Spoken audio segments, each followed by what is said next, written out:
From the crossroads of the Ozarks, it's the OGs of podcasting, PID Radio. Welcome, I'm Derek Gilbert. I am Sharon Gilbert, and welcome to the Ridge. It's a beautiful day out here. We're in the living room, and the dogs are in the bullpen, in the dog pen, warming up. That's right. Ready to close things out today as we approach the end of the Major League Baseball regular season. The playoffs about to begin, and so that may account for my really positive attitude as the Cubs are in the playoffs for the first time since 2020. In fact, if you missed the picture that Derek posted of our little car yesterday as we were leaving Miss Eileen's in Crane to come home with our two dogs, he looked really, really happy. Oh, yeah. Well, very happy as the Cubs had just defeated the Cardinals like 12-1. Lunatic Fringe happy. Well, go Cubs go. I know, you are a happy guy. Anyway, well, we got plenty to talk about today, and we thank you for taking the time to download our app. If you haven't already, please do. Add that to your smartphone or tablet. It's available at gilberthouse.org/app or pidradio.com/app, iOS, Android, Amazon, Kindle Fire. Apps for all of those, and it makes sure that we never get canceled. At least if they cancel us, you will still be able to get all of our content. If you upload us, rather you download the app for your smart TV, we can almost guarantee to unsmarten your TV. It'll become a dumb TV. We do our best. That is correct, yes. We've also got versions for Roku, Apple TV, Amazon Fire TV, Google TV, and Android TV. Just go to their app store, look for the Gilbert House Ministries app or GHTV, and add that to your smart TV. So all the video content will go there as well. In fact, all the content goes there, but you'll get the video stuff there on your big screen instead of on your little screen. And don't forget, you can also talk to one another on the app. You can listen to the Bible on the app. Oh, yeah, that Bible app is really... You can search by, guest name. That is true. That is really one of the neat features of the app. When you go into the app, if you've got a particular speaker guest that we've spoken to over the years, like Tom Horn or Michael Heiser or L.A. Marzulli, you can find all of the times we've interviewed them on our various programs on the app. And that really kind of a neat feature. Yeah, and we will warn you ahead of time that some of the really, really early PID radios, because we started this in March of 2005, the equipment that we were using at the time was essentially Rube Goldberg level, shoestring and gum, but the code had just come out for podcasting, and the Lord had, we were asking the Lord, can you show us what equipment we need to buy so we can podcast, do this new thing, and reach people with our message, whatever it happened to be. Originally, we wanted to talk about our books, and then that was just one show in the network. But it was very basic, and the Lord's answer again and again, as it has been many times with us, you've already got it. Yep.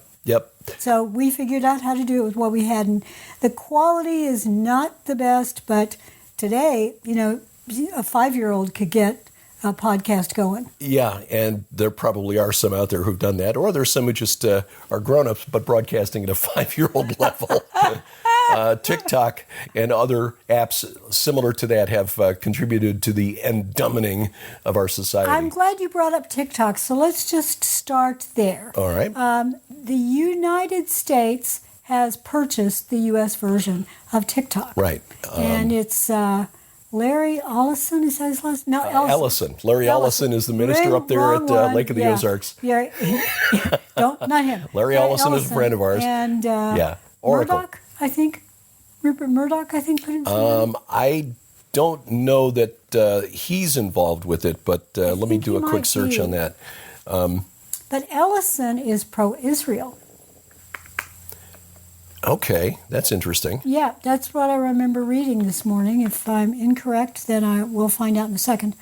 But the question is, will it change the manner of videos that are streamed to young people just because it's now in the hands of different people?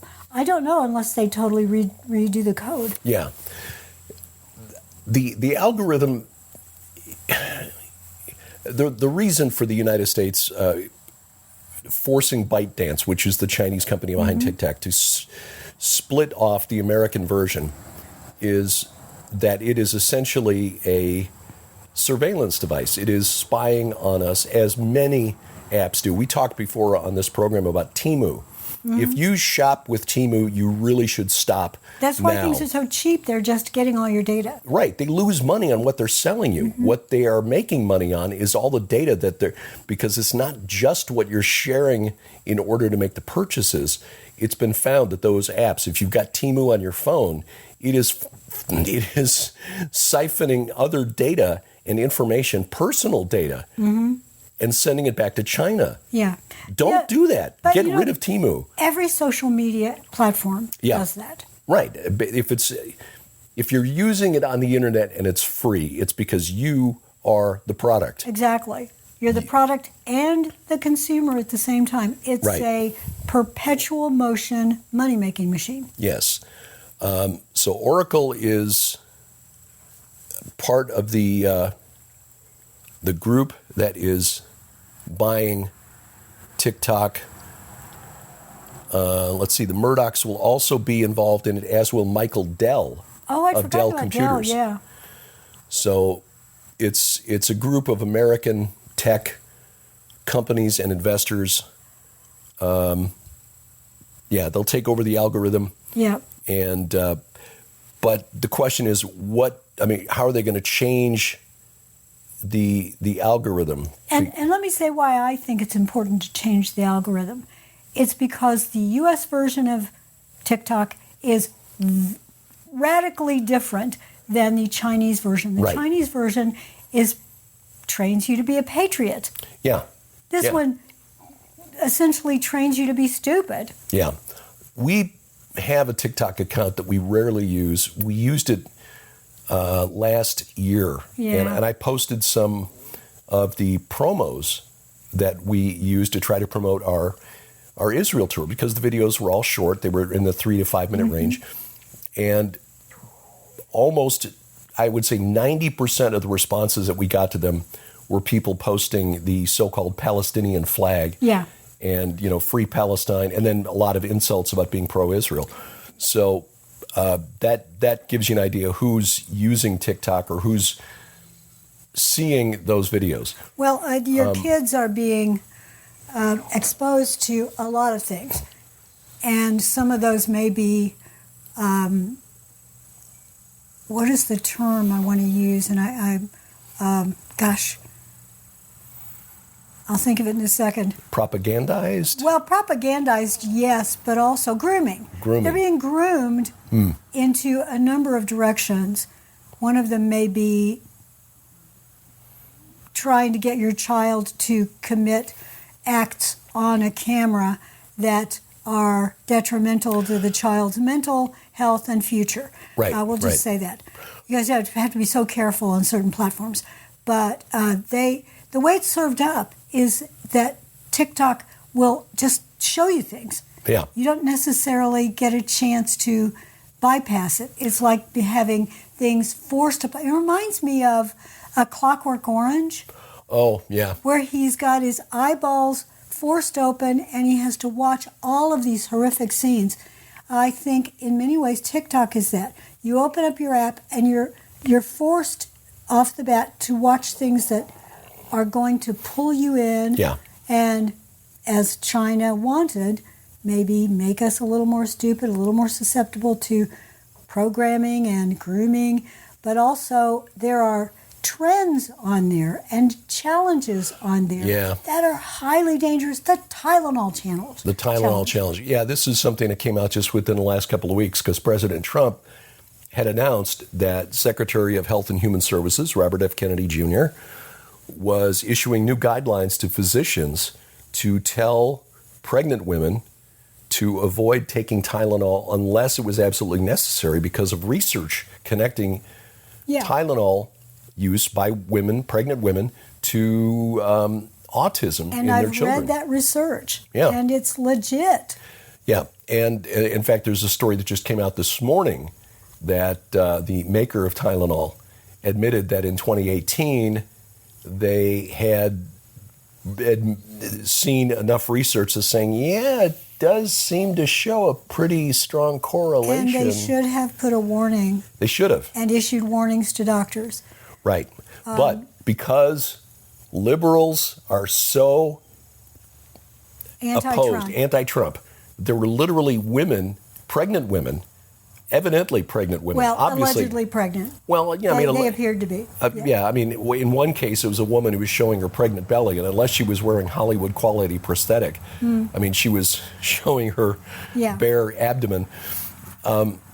You could buy those for about $200, by the way, that look pretty darn good. Yeah, well, that would really be somebody really committed to making a point against Trump. But the point is, these women who were apparently, let's say, pregnant, taking Tylenol just to spite President Trump. Yes, and there was a woman who was like the lead nurse from Frontline Doctors, posted a video to TikTok, but also to her YouTube channel, and said, look, it's 6:30 in the morning. I'm still in my Hello Kitty,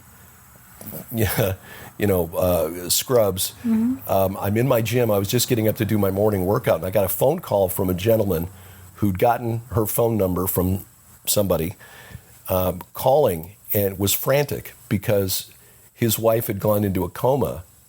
She had overdosed on Tylenol. And it will ruin your liver and possibly end your life. Yeah, and according to what this woman described, and forgive me for not having flagged the article, the video, so I don't remember her name, but she said that the husband had been told that the wife was not going to come out of the coma. And so this nurse was saying, please, for the love of God, take this seriously. Don't try to prove a point by chugging Tylenol just to spite Donald Trump.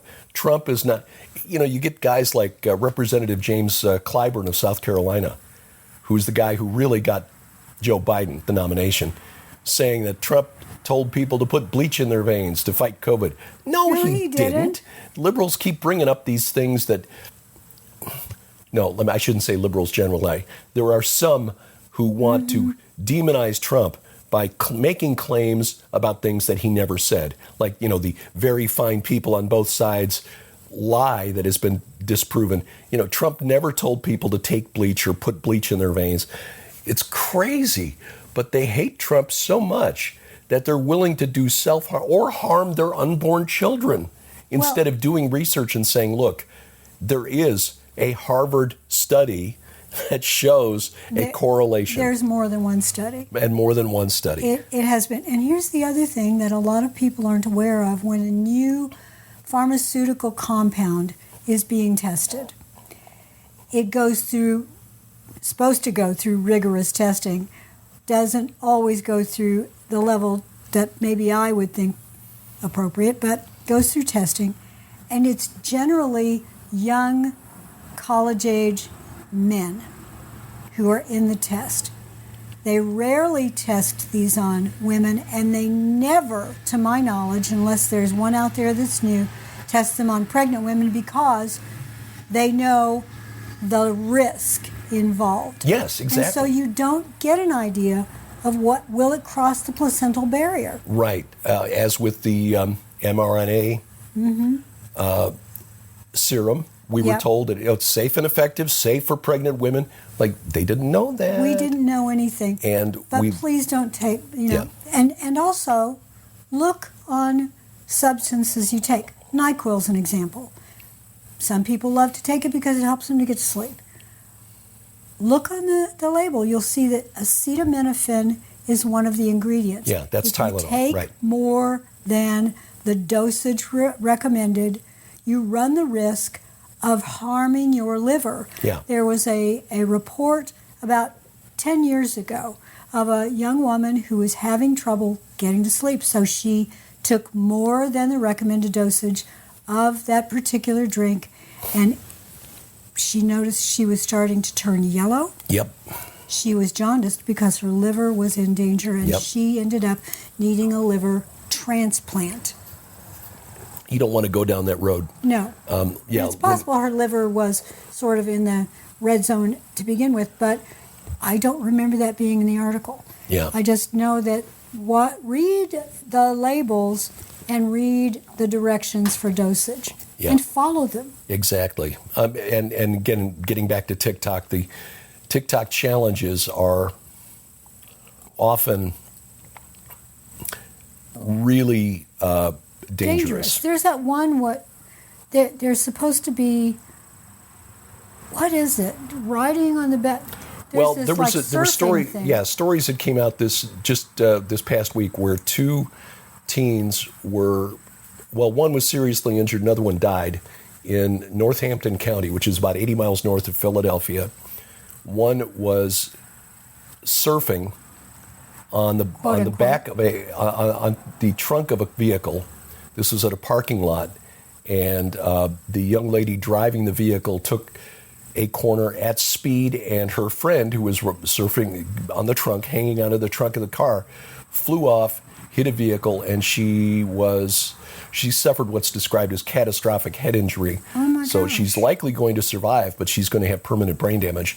In another case, and there was actually a picture, a screen cap from the two teens involved in the other story, where a kitchen table with its legs folded up, so like a card table, had been strapped to a moving car with a tether, like a long rope or a tether of some kind, and was surfing on the back of this kitchen table that was being pulled by the car, while the car took a corner at speed, and it whipped the table around, and the kid flew off and hit a parked vehicle and died. Oh my gosh. So the other teens who were involved in the challenge are now being prosecuted.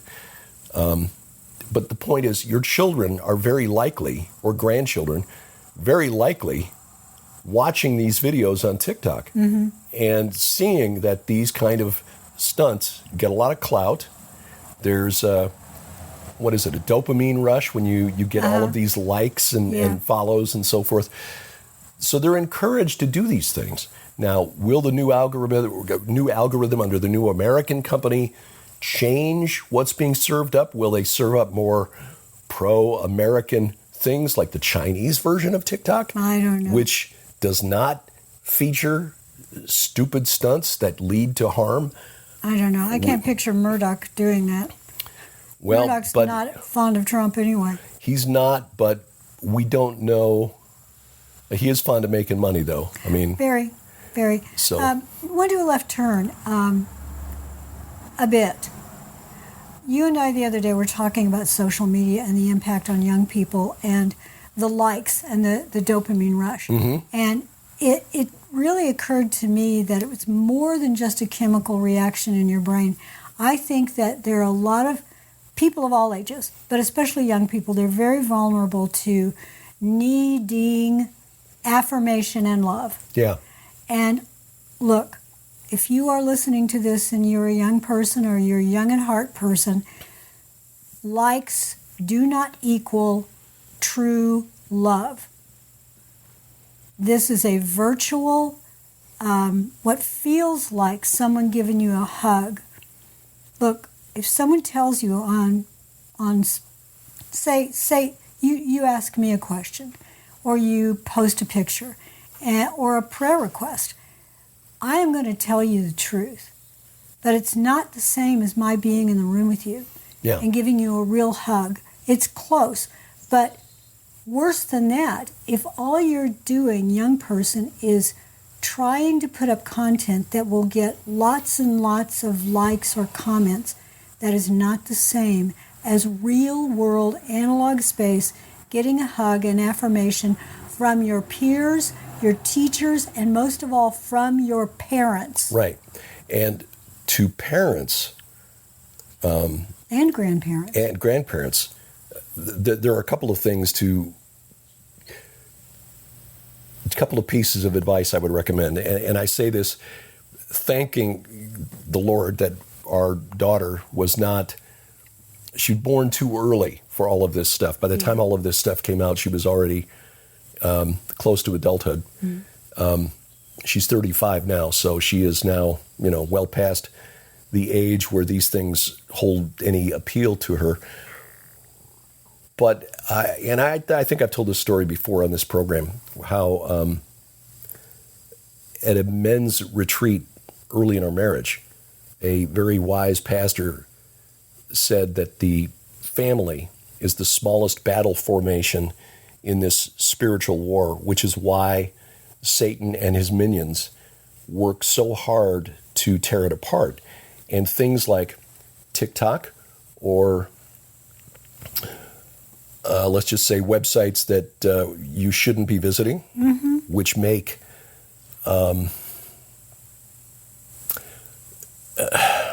try to avoid the algorithm. I think you know what I'm talking about. So-called adult websites, let's put it that way. But you can also run into that on gaming websites. You can run into that on gaming websites as well. But those are intended to get you hooked and addicted. And frankly, especially for kids that are growing up, that exposure to that stuff literally rewires your brain, because the chemicals that flood the brain when you're looking at those things is addictive. It literally changes the physical wiring in the brain. The enemy spends a lot of time dividing the family, because if you're alone on the battlefield without the family unit to support you, you are more easily drawn into self-destructive behaviors. So fathers, mothers, you really need to work hard to make sure that your kids are part of that battle formation. And that means reminding them how much they are loved and how much they are valued and how special they are. But it also means having to do things that might make them unhappy. Like, if they're old enough to have a phone, they give you the phone when they go to bed at night, so that they're not alone in the bedroom with a window to the world and strangers perhaps on the other side of that phone that you would never allow inside your home, inside your child's bedroom. Give me the phone, I'll give it back to you tomorrow morning at breakfast, or rather after breakfast, because we're going to sit and talk to one another over the meal. They will probably be really unhappy about that, but they'll be a lot healthier.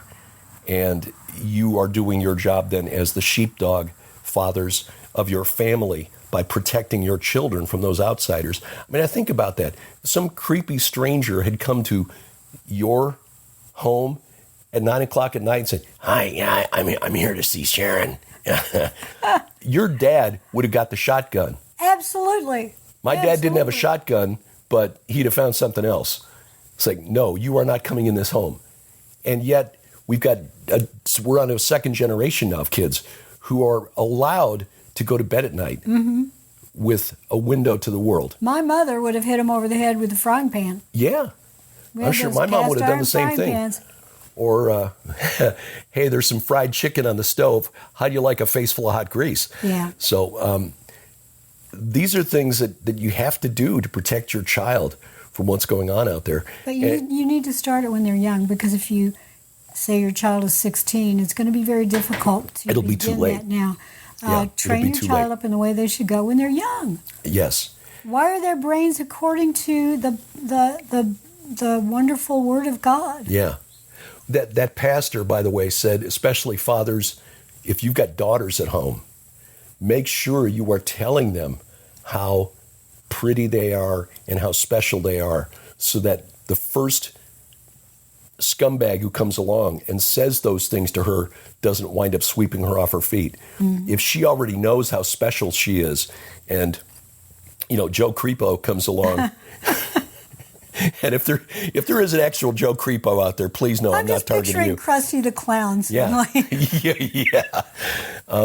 comes along and starts to talk to you, and your daughter's like, "Yeah, no, I don't think so," because they will have enough self-worth to tell that guy to shove off. They will. So they will. Yeah, this whole TikTok thing is just I don't get it. I've deleted the app. I mean, again, we keep the account mainly so that somebody else doesn't come in there and try to do stuff in our name. But and I may post some things there if I ever have enough time to start creating short video clips of what we do. Just don't have enough time to do it. just to put stuff out there on TikTok that's not, hey, eat Tide Pods challenge or whatever. Gosh, I've forgotten all about that. Yeah, but I am not. I just find it extremely annoying. Well, I'm going to talk about something else in a minute, but which is totally unrelated to this topic. But there's another one that is sort of connected to this because it's on the internet, and it is the Brit card that has been announced by Sir Keir Starmer in the UK. Now, it is allegedly, we have to say, going to be an app that is on your phone that everybody is required to have, that keeps track of their activity so that they're protected. Well, Nigel Farage posted to X earlier, there are a number of, Boris Johnson, a number of politicians who are saying, I will never download that app, I will never use that app, you cannot make me do it, blah, blah, blah. Nigel Farage said, we're already tracking all of the immigrants, the illegals who have crossed the channel and gotten into the UK. Why do we need this? If this is about safety, keeping us safe, why do we need this? Yeah. Keir Starmer. Yeah, that's the way Starmer is trying to sell it to the British people. Oh, this will help us combat illegal immigration. Yeah. No, actually, the thing that'll help combat illegal immigration is actually towing the boats back to France. Exactly. I mean, here's an idea. We've been saying this for a long time. Use your RNLA, I think, it's Royal Navy. It's essentially like a Coast Guard. Right. They're the ones who are going out and helping these people when they are leaving France. Here, let's help you into England. Yeah. In the idea of keeping them safe. The Channel's waters are really rough. And when you're coming over in, and these are nicer, don't think of little bitty raft. These are nice boats that they're coming over in. And sometimes France is sort of encouraging that. Right, I don't think France wants them. No. Which begs the question, why'd they let them inside France anyway in the first place? It's because they have to. The EU has an agreement. If you get into one country, you can get into all of them. Right. So, they're coming over to the UK, which is no longer part of the EU, which is tricky. Keir Starmer would love to, I think, get remarried to the EU. Right. Yeah. But how about just sending those boats out and turning them around, towing them back, and doing so with an attitude that makes it clear you have no option here. You are going back to France. Yeah. England pays France to stop the boats on their side. And they're not doing it. They're not. Yeah. They're not. But that is going on in the UK, and the deal is it's tied to everything you do on social media. Right. There are social media arrests every day in Britain, where if you like the wrong thing, you share the wrong thing, they don't like what you have to say, and it probably varies from judge to judge and from day to day.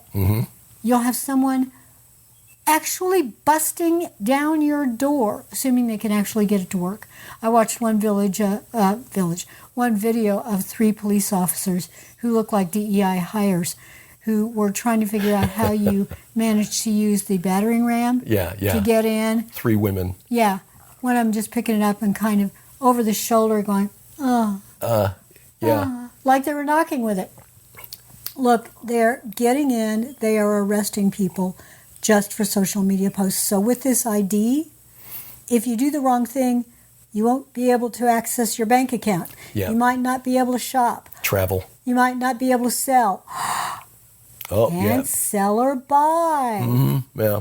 It's funny, though, they're calling it a Brit card, even though it'll be an app on the phone. Which eventually will no longer be an app. It will be, this is safer if we actually inject you with it. Well, yeah, because, we've got all these OAPs, the old age pensioners, who don't have smartphones, don't know how to work smartphones. They don't. It would be so much easier if they could just, take their hand and just run it over the thing to check out. Yeah, but you know that all of the asylum seekers that are already in country living in 4-star hotels on the taxpayer's dime will be given the Brit card. Yeah, it's it is coming. Digital ID, the BRICS nations, the NATO members, they're all trying to push this kind of a national ID. We'll see something like this here in the United States. It looked for a while like real ID might be something like that. Ultimately, this will all be connected to a central bank digital currencies, which will then make it really, exactly, harder to buy and sell if you can't get into your bank account because it's tied to your social credit score, which is tied to your national ID. And here's the thing. It may seem right now like we are 10 years out on getting all of this really implemented with regards to the digital currency and everything. But if there were a worldwide event of some kind, capital E event, that leads to chaos and panic, someone coming up and saying, I know exactly how to do this. We've been working in the background to put together a strategy, and clearly we need to implement strategy, whatever it is. 666 maybe. But we'll implement this, and everybody will be safe. And we'll be able to make sure you're well fed and you have a place to live. Those of you who've lost your homes or lost your access to your bank account because the internet went down or whatever, that day's coming. And it could happen on the turn of a dime. Yep. Turn of a digital currency dime. Well, it is definitely coming. Yeah. And tell you what, we'll talk about artificial intelligence and how evil it's becoming. And I want to give you the Ebola update. That's the one thing that I said is coming that is a big left turn. Break first. So Ebola, AI, and we also got to talk about Trump and Netanyahu at the United Nations. Oh, my goodness, yes. All right. Much more to come as PID Radio continues. There were giants in the earth in those days. And also after that. It was a time of gods and dragons. This was supernatural war between Jesus, God, and the old gods. We live in the final stage of a war that began before God said, "Let there be light." The gods of ancient Sumer. These giants are all through the Bible. The things that are going on in the world right now, I'm sorry, but the writers, they're out. Now, a fresh look at the end times that reveals the prophecy of the giants at Armageddon. Names the 4 horsemen of the apocalypse already loose in the world today. These entities are real entities and not just metaphors or symbols. And they're all named.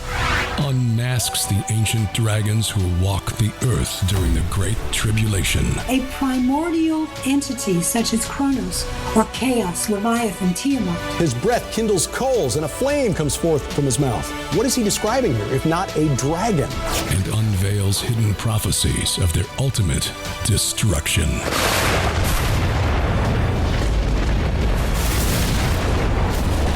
Giants, Gods, and Dragons by Sharon K. Gilbert and Derek P. Gilbert. New from Defender Publishing.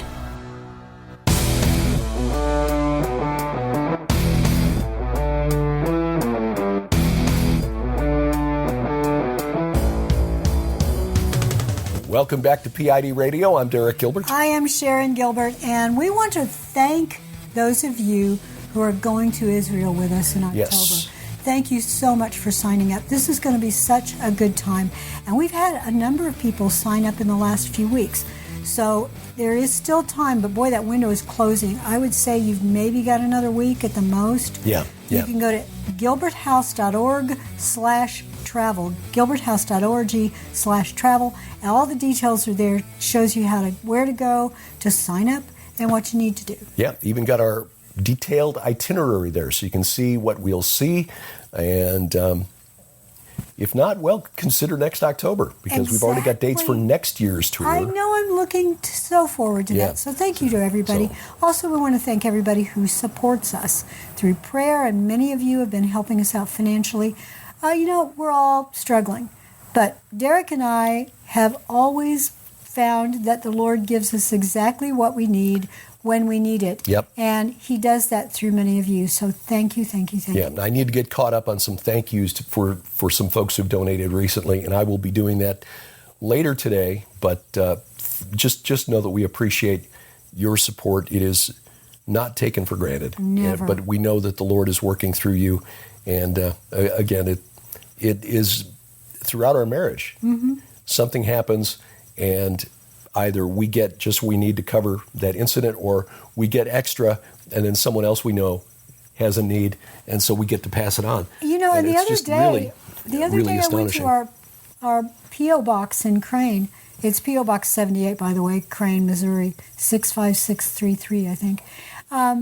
There was a little letter in there from, I think, he didn't give us his last name, and he didn't tell us exactly where he lives, but he said, Jason, I think was his name, so forgive me if I'm wrong, a cattle farmer in Missouri. And he sent us $2 silver. Yeah. They're in the plastic cases, and Derek used to collect coins. Yes, I did, and so very much appreciated. So his eyes lit up when he saw those. So thank you for thinking of us. Yeah, that was really, really appreciated. Well, the Ebola update, let's start with that. Well, let us do. CIDRAP is a great place to go for updates of this kind. It's Michael Osterholm used to be the head of it. I assume whose name was, fairly well known in the news, was in the news fairly often during the COVID lockdown. The CIDRAP, by the way, is CIDRAP, CIDRAP. Yeah. By the way, there have been, according to this, 57 cases of Ebola in the Democratic Republic of Congo. And there's an official outbreak that's been declared there. There are vaccines that have been distributed. There aren't very many Ebola vaccines actually available, but they are doing what's usually the ring thing or just the contacts. I can't tell you how successful those are. I can't tell you what the studies on those are. I do need to look at that. But of those 57 cases, there have been 35 deaths.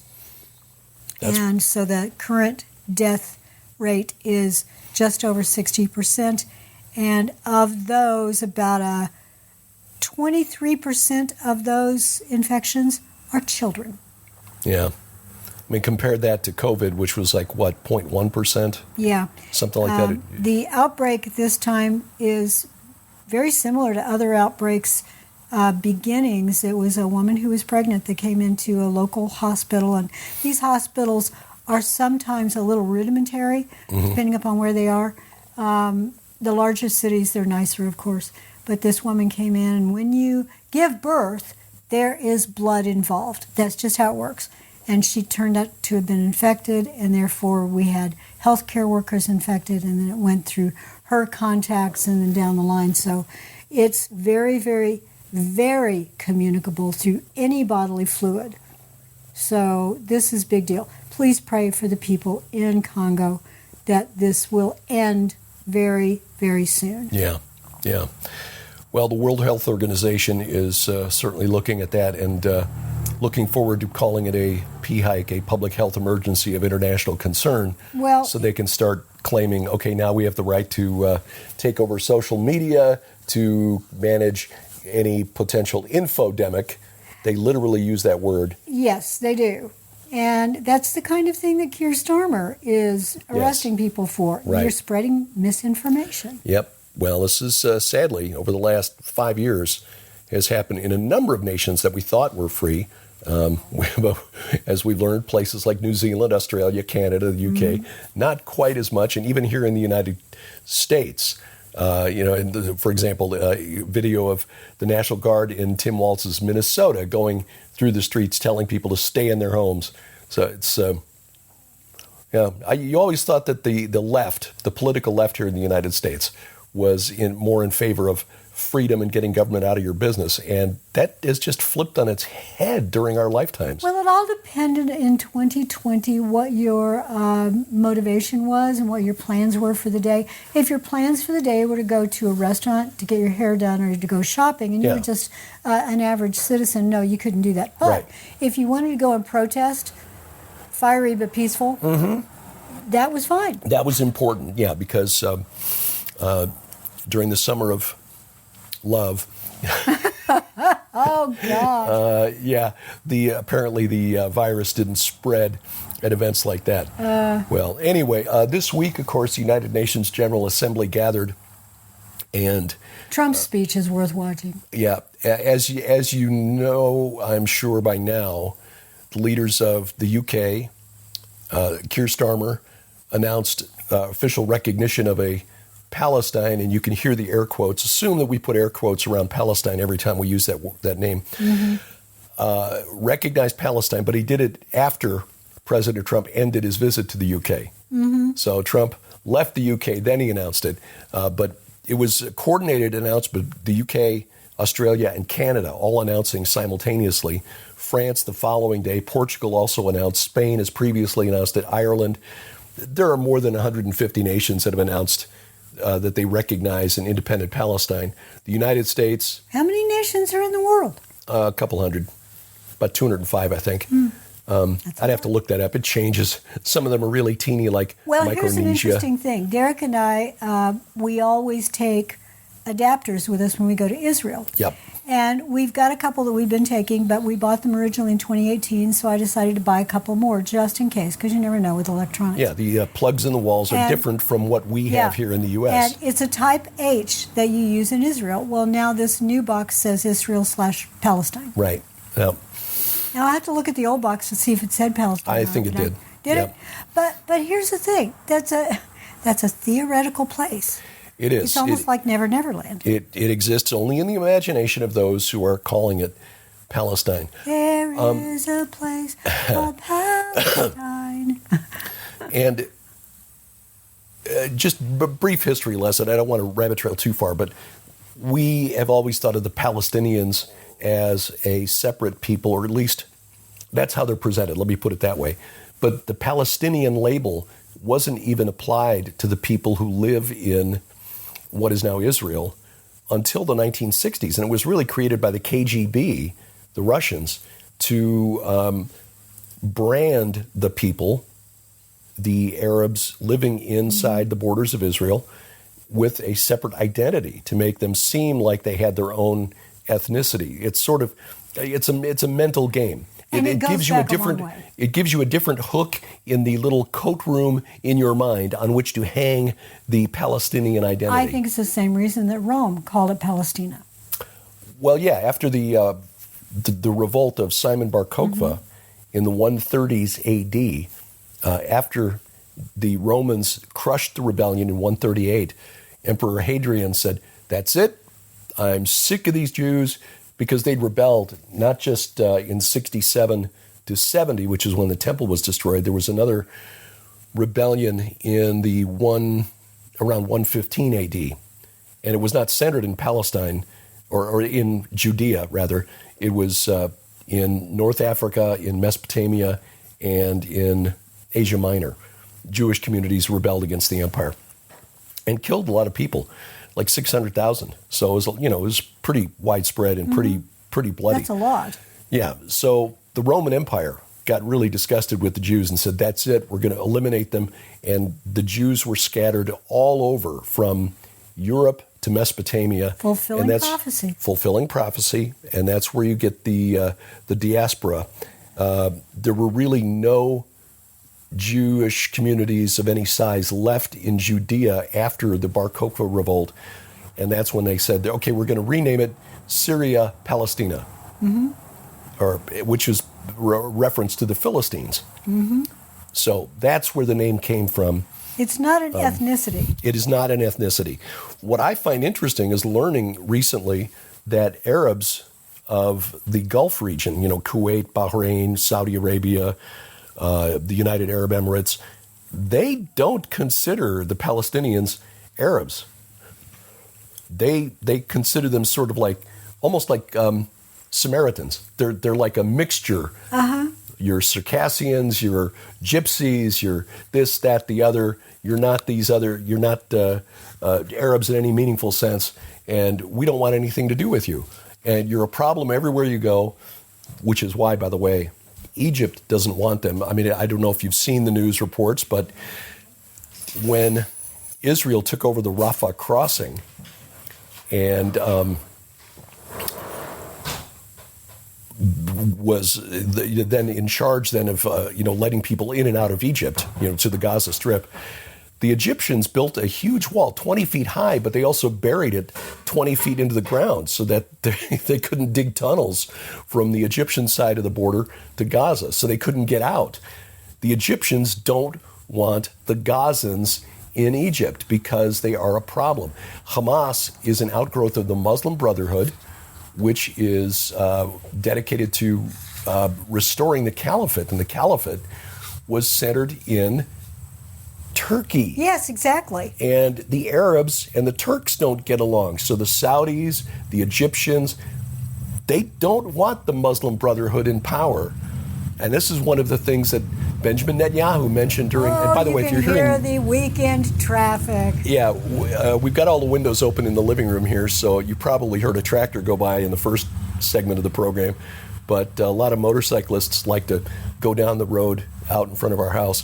Kind of follows a ridge that goes from Branson, Missouri, all the way out to like Cassville. Which is why we always say, we are living on the ridge because we really are. It's one of the highest points in the county. Yeah, beautiful, and it's a beautiful drive. So I don't, these guys are really enjoying their Saturday morning. It's a beautiful day, hence the windows being open.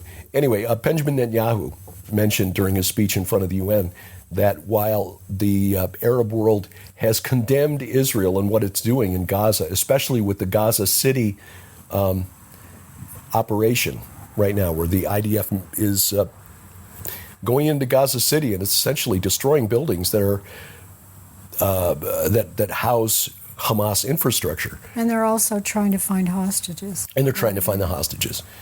But he said privately, these governments are saying thank you. And in fact, I've seen that reported, and I'm forgetting now if it was the Jewish News Service or it was Times of Israel. But anyway, a source familiar, one of those, unnamed sources, said that the Saudis had privately said to Israel that there would be no restoration of, no normalization of relations if Israel didn't finish off Hamas. So while publicly, and this is mainly for the consumption of the people in these countries, because the Arab leaders, they don't want Hamas, but they know the people that they rule hate Israel. So they have to say publicly, Israel's bad and Netanyahu's a devil and blah, blah, blah. But behind the scenes are saying, go get him. But by publicly saying that, they are confirming in the minds of their citizens that Israel is bad. Yeah. Yeah, politically, it is a tightrope. It's a tightrope, and that tightrope is so obvious when you watch Trump's speech, but also Netanyahu's speech. If you look at the audience, you'll notice that the Palestinian supporting countries are not there. They walked out. No, they walked out. They did that before last year. Oh, they always do that. Yeah. They don't when listen to him. Netanyahu They gets don't up to want to speak. hear him. They want to close their ears. It's those three monkeys. Yeah. See no evil. Yeah. See no Netanyahu. That's exactly it. But yeah, it's like when Greta Thunberg's previous selfie flotilla. Well, the girls cows are probably out there. Yeah. The selfie flotilla got to Israel, and the foreign ministry of Israel wanted to compel Greta and her colleagues to watch the raw, unedited footage, video that had been shot by Hamas on October 7th of 2023. And they just refused to look. They would not watch the video.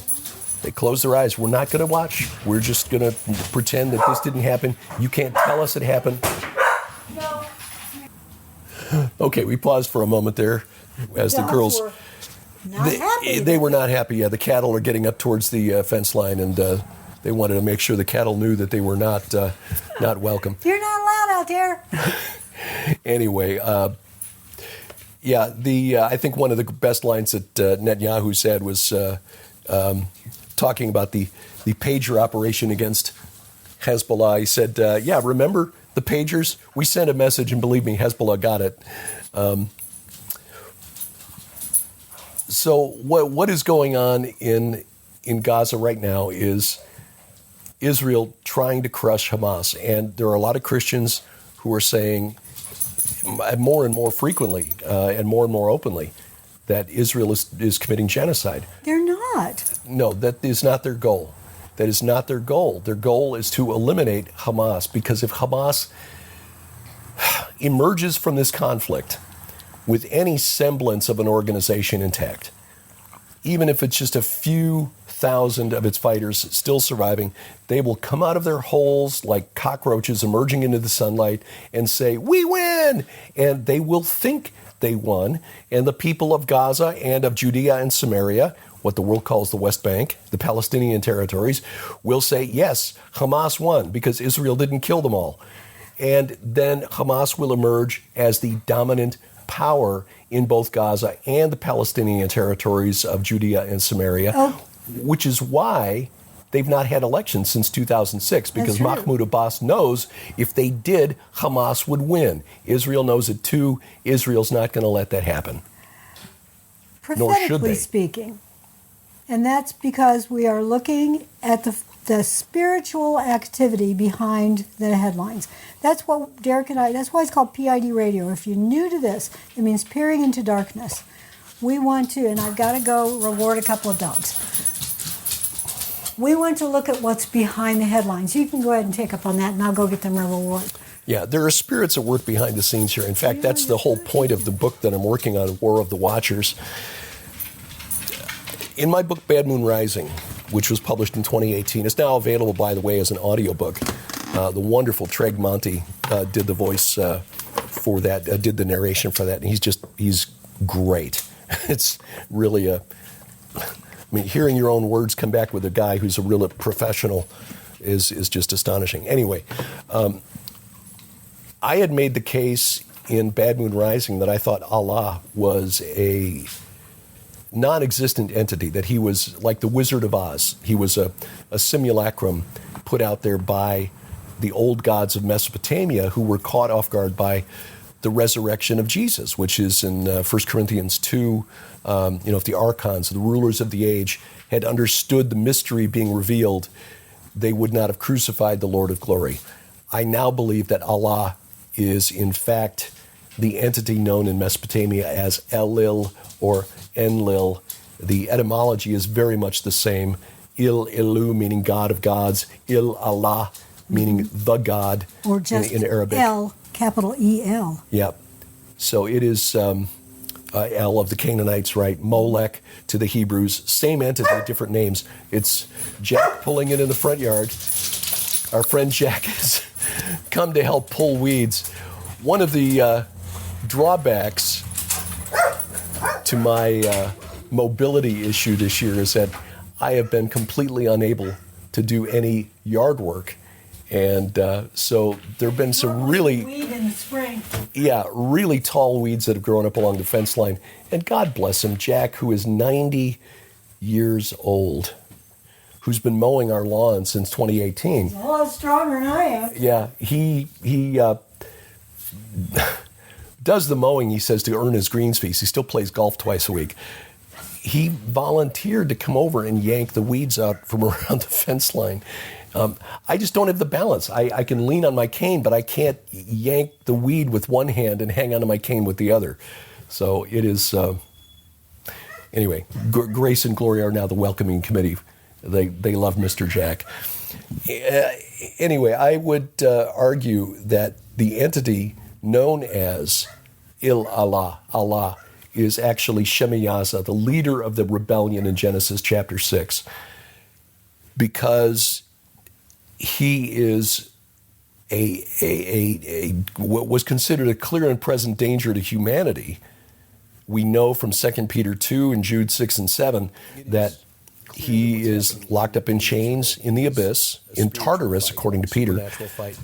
Because his colleagues likewise, while Satan is still roaming around like a lion seeking whom he may devour, which is really eye-opening when you think about that. The entities from Genesis chapter 6, those sons of God who commingled with human women, Shemayaza and his bunch, the more dangerous anti-Semitism of the 19th century that compelled, and I think that's who to finally leave their homes in Russia. That was the point of my book, Ukraine, second coming of Saturn, actually, Europe, identifying this, and even the United States. Many of them, and you may wonder how is it possible? Many of them went to New York. Still affect things happening. Many of them went to, if he's locked up in chains, Palestine, which was under the control of the Ottoman Empire at the time. The same way, bought land there at highly inflated prices. We don't know, contrary to what. But the same way Jew haters will claim, which is that they stole land from the indigenous people. I'm sorry, the Jews are the indigenous people. They bought land and made it productive. And by the time the 1930s came around, they had been promised a homeland going back to, well, in fact, I just discovered, I didn't even realize this, when Napoleon was fighting on behalf of the French Republic in the 1790s, and he went to Egypt, conquered Egypt, trying to take it away from the United Kingdom, went up into what was then Palestine and fought a couple of battles, took a couple of cities there, but was not able to conquer all of what is now Israel. But he had drafted a declaration establishing a Jewish homeland that would have been around the year 1800. Yeah, can you believe that? 117 years before the Balfour Declaration, before the Cambon letter, which preceded the Balfour Declaration, by the way. People love to point to the Balfour Declaration as, at the Rothschilds. Like, sorry, it was delivered to a Rothschild. He had nothing to do with the drafting of it.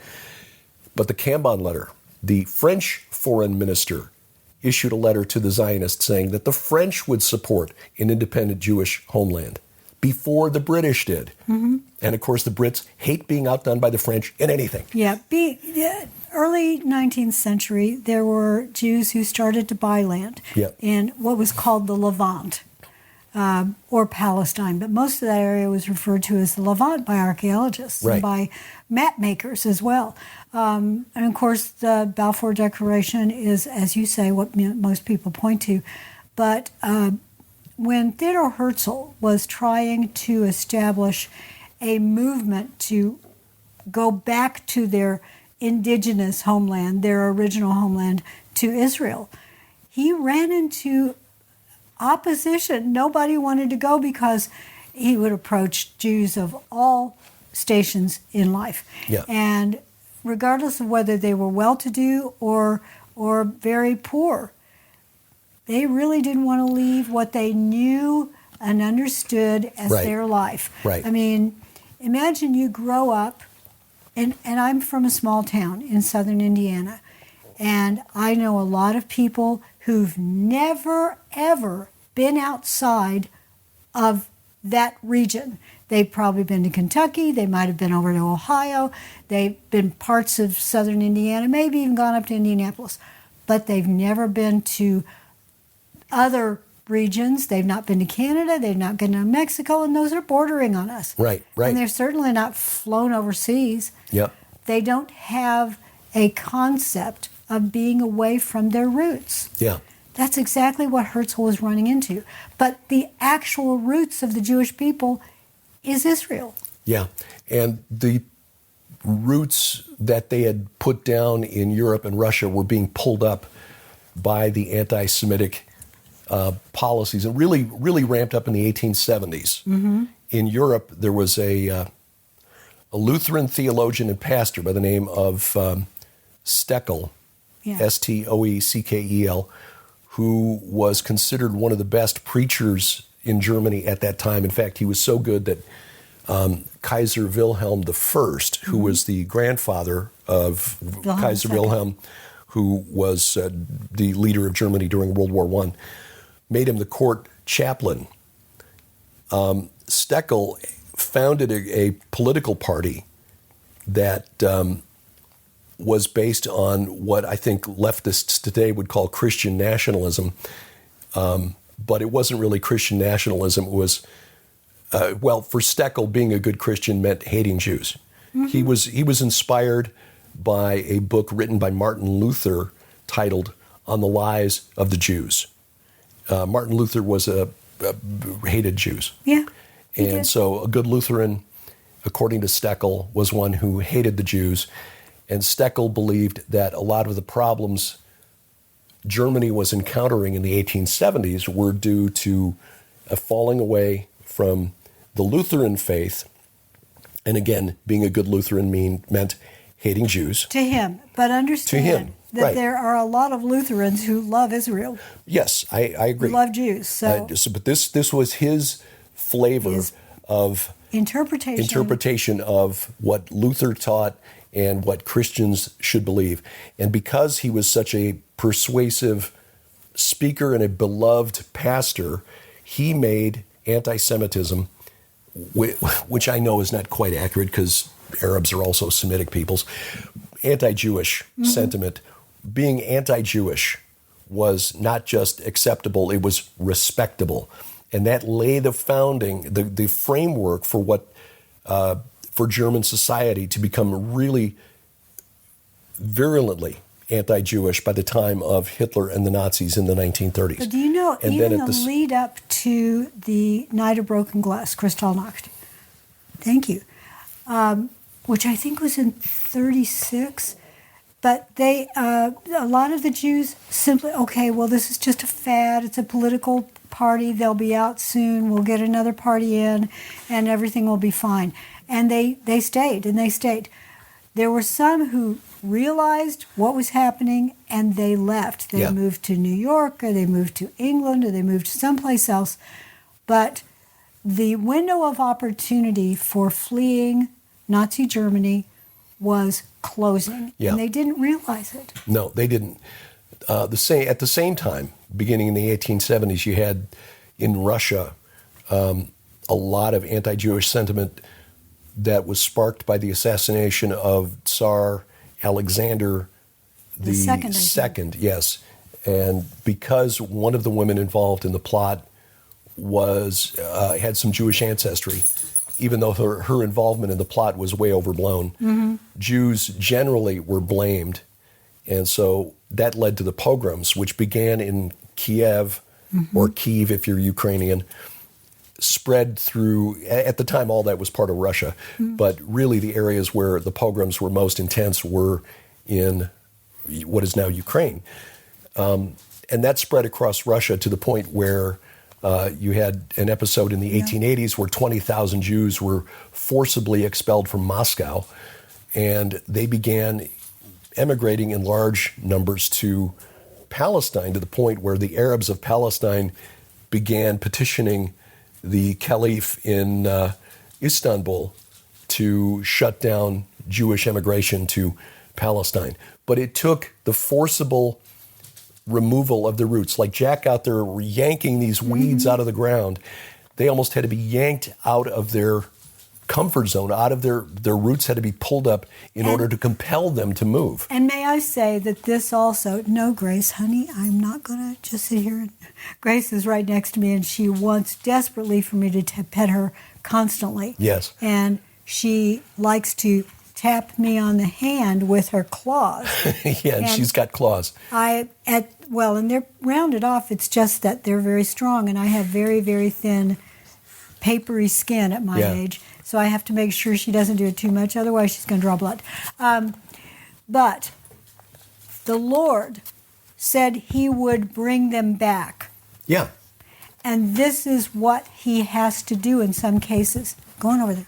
Grace. In some cases, to force Jews to go back home. Right. Because he promised he would bring them all home. And that is being fulfilled before our very eyes, seeing the way that not only the nations that you've just named, but many more are going to step up, and they are going to recognize Palestine. You just wait, because the Lord told us that all the world would be against them. Yeah, and we're seeing that align. What's really interesting is that we look at what happened in Europe, what happened in Russia with the pogroms and the rise in anti-Jewish sentiment, not just in Germany, because in France, the French generally were not pro-Israel either. Right. Even though read about the Dreyfus Affair. Yeah, the Dreyfus Affair. That'll be part of the forthcoming book. There were 109 other nations where the Jews had been basically kicked out. You look at the the percentage or the population, Jewish population of Muslim nations, say 100 years ago compared to today, and it is shockingly different as they've been driven out of all of those nations. And yet the world says Israel's committing genocide. The population of Israel is 25% Arab. Well, I'm glad that I'm going to do a bit of a left turn because I know we're going to run out of time too soon. When Netanyahu was speaking, he brought up the reality that when Israel was in charge of Bethlehem, that it was something like 60% Christian. 60% Christian. And when Israel had to forfeit that control after the Oslo Accords 30 years ago, right? And it's way down. It's 12%. Yeah. Yeah, I had an argument with, a fellow, I guess I considered him a friend. I don't know if he still considers me a friend anymore because I was trying to point out that his perception of Israel is not accurate. The Lutheran pastor from Bethlehem. The one? Yeah, I know who you're talking about. Yeah, who was interviewed by Tucker Carlson, was blaming Israel. He was the one who preached on October 8th of 2023 and praised Hamas. Carlson's views have influenced a lot of people. But I think that there are a lot of big-name podcasters, and we're not going to name their names, who are influencing the world against the Jewish people. Right. And that is fulfillment of prophecy. It is. Because the Lord is allowing this. He is revealing the truth behind the fallen realm's activity. Yeah. And Christians who are pointing to Israel and saying they've rejected Jesus and so we can't support them. Well, okay, but 100% of the world has rejected Jesus. Mm-hmm. I mean, Satan offered all the kingdoms of the world to Jesus if he'd bow the knee. And Jesus didn't say, oh, you don't have the authority to do that. No, he said, I would have to look up the verse. Right, but in Ezekiel 38, when you see the nations that are named, essentially what it's saying there is north, south, east, west. Everybody's coming again. Right, exactly, the whole world. And we're seeing that align right now. And sadly, we're seeing a lot of Christians who are aligning with that as well. It is... Let's just pray the United States continues to support Israel. Yeah. As long as Trump is in that office, we will. And hopefully there will be others, J.D. Vance, Marco Rubio, who may be in line next as the Republican candidate. We're not saying that they're the saviors of the world or anything like that, but Israel is going to be very much alone in this world if the United States gives up its support of Israel, as it was on the track to do under Barack Obama and Joe Biden. Had Hillary Clinton come into office, certainly would have been the case as well. But Israel is not a perfect nation. The government of Israel is run by flawed and sinful humans, just like every other government on planet Earth. We're not saying that you can't criticize Israel. There are things Israel has done that have been counter to the will of God. Look at the Old Testament. Yes, exactly. Again and again and again. But to demonize Israel and say that we need to be against Israel because of X, Y, Z, and especially when there are things that are not even historically accurate, the Rothschilds. Practically nothing to do. And there's no time in this show to go into that. I'm not going to, because I know we're already at that level. Just naming some things that are commonly put forward as reasons to oppose Israel. Historical inaccuracies. I'll be addressing these in the forthcoming book that'll be out early next year. President Trump has put forward a 21-point plan for peace. I'm sorry, there will not be any peace there in that land until Jesus returns at the head of a heavenly army. And who knows, Greta's new flotilla may break the blockade and just turn everything on its head. Yeah. She's been kicked off the big boat. I know. Well, anyway. we are, again, we're delighted that we get to go to Israel again in October. And if you have never been there, we highly recommend it. Not with us, go with someone else. Yeah, our good friends at Prophecy Watchers have a tour going next spring, I know. And again, our plan at this point is to go back next October. So if you can't make it this time next year, and next year's tour will have, at least at this point, we're planning on the 3-day extension to Jordan to go to Petra, Madaba, perhaps Amman, and go to the citadel of Amman again. But if not, Wadi Rum, see the Red Desert. I've learned a little bit more about T.E. Lawrence since then, so I'll be able to share a little bit more about T.E. Lawrence. And he did great things for the Arabs, but boy, he didn't like Jews either. Well, It was, I think being anti-Jew was part of the requirement for being part of the upper crust in England at the time. And I think also being part of the intelligence services. Maybe. Yeah. Well, many rabbit trails here. Lots of things swirling in my head. Maybe it's too much coffee. There are bunnies a-popping over here. Yeah, so we'll just hold off on all of these things. If we had a 10-hour program, well, no, we wouldn't. Yeah. You don't want to listen to 10 Even hours. if we did daily programs, I don't think we could get to it all. So many things out there that we didn't even get to this week that we will just have to put off for another day. Here's the other thing. We want to close with this. Our good friends, the Pecks, lost their wonderful, brave son, Nathan, just last week. Nathan is home with the Lord. Yeah. Nathan the Brave had told his parents that if the return of his cancer meant that he was going to be called home to be with Jesus sooner, then he was okay with that. And he seemed to be getting better under the various treatment plans that they had, the protocols. Christina is a trained health professional. She's a mama bear when it comes to taking care of her kids. Yep. She was a very strong advocate to make sure he was well taken care of, and he sounds like he was. Well, the Lord still said, come home. Yeah. So pray for Christina, Josh, and their children as they struggle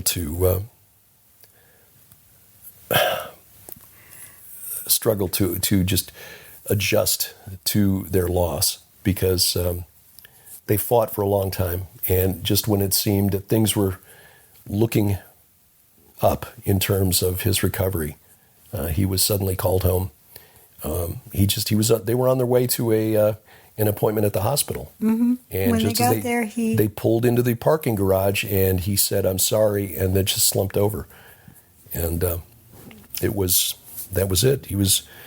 They worked on him for 45 minutes, and he was gone. So they're right now dealing with the unimaginable grief, and many of you out there, you've lost loved ones recently, and some of them have been children or parents, and you understand exactly what they're going through, what the Pecks are going through. In their case, they're going through a lot of big hospital bills as well as funeral expenses, and that who expects an 11-year-old to go home? They have set up a place where you can either donate to PayPal or through other means. We will put links to those, or Derek will. So if you had thought, I think I'll support the Gilberts this week, whatever you were thinking of giving to us, please give it to the Pecks. Yeah, I absolutely agree. Well, tomorrow morning, our weekly study will be on the Book of Enoch, because it will be the final week of the month. So we'll be back into the final week of the month. Final week of the month. Sunday of the month, but final Sunday of the month. Yes, the last Sunday of the month, and so it's going to be the Book of First Enoch, as we should be able to wrap up the first section of First Enoch, which is the Book of the Watchers, which means when we return to it, it won't be in October because we'll be in Israel, but in November, when we come back to First Enoch, we'll start on the Book of Parables, which is the prophetic section, and that will be really interesting. That's big. Yeah. And the Iron and Myth guys discussed the Book of Enoch sometime a couple of three shows ago. 2 months ago. So go back and listen to that. Yeah, and we compared that to the Book of Jubilees in our most recent program, which is interesting because Jubilees was written at the same time as First Enoch, or at least sections of First Enoch, around the time of the Maccabean rebellion, and that may have had some influence on Jubilees. Maybe. Follow the law, follow the law, follow the law, instead of, don't Hellenize, don't, start doing what the Greeks are wanting us to do. So that was... there goes the little moth. Yeah, interesting comparison between Jubilees and First Enoch. And now, before we close out the old geezer report, Derek is going in for an MRI on Tuesday. Yeah, I was supposed to do it on Thursday, but we had some issues getting the lab order and then the results of the lab work. Some basic blood work that the MRI folks need first. For whatever reason, the Lord Tuesday. did not want us to go last week, so you're going Tuesday and... checking to see what's going on in my brain. Well, you probably got a brain in there somewhere. They're going to look for that. And they're going to look, it just says Cubs win everywhere. Yeah, there's a big W. So that is that. Yeah, it's again just the... concern with some of the tremors in my hands that have been coming more frequently. And I've got a good idea what they're fingertips. looking for, but we'll see what they find. Yeah, so we'll tell you more about that when we get those results. And it's pretty much it. Other than that, getting around better, because the protocol has put muscle on where I was just losing everything. Yeah, you're go back. Really skinny. Yeah, I look back at some video in March and April, and I was looking pretty scrawny. I understand now where people were sending me notes asking if I was okay, because I really did look unhealthily thin. And now we've got see it at the time. Proof in a picture of you about how happy you are. Well, I have to say this, and we thank God every day that we have each other, we have you guys, sending us notes and just loving on us in ways that we really, really appreciate, especially your prayers. So keep those coming. Yep. And until next time, I'm Derek Gilbert. I'm Sharon Gilbert, and for Grace and Glory, who've gone out front to check on Mr. Jack. We love you guys. Bye-bye. PID Radio is produced by Gilbert House and released under Creative Commons Attribution Non-Commercial No Derivatives 4.0 International License. Follow us online, Twitter @PID Radio, or the PID Radio page at Facebook. Join us each week for our online Bible study, the Gilbert House Fellowship, online at gilberthouse.org.